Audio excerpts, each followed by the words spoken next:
Nhớ rồi đó, nhớ rồi trồng phải xóa lần sợ tụ. Nó cũng là anh đây thì mình nhớ là cái cổ năm y trò bé sẽ đời tao sai đó.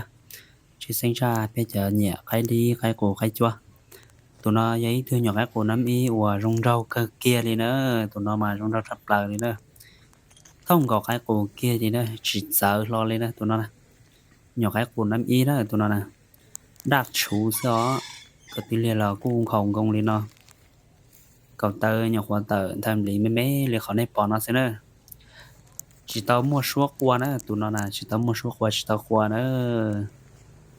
Nông bùa giờ mua suốt qua lấy trả mà cho là anh đẹp cho bé sẽ để tao sai nữa tụi nó nè. Tại chỉ nó giờ gì lên tao chuột lì đó, tại chỉ mà chỉ tao qua nữa, tụi nó chỉ tao mua suốt, ở bên nó bự bự lia lì lại ya. Nông cậu cái điều đặt chủ sư tụi nó nè. Giấy từ cũng nhiệt sắp lại đi nữa.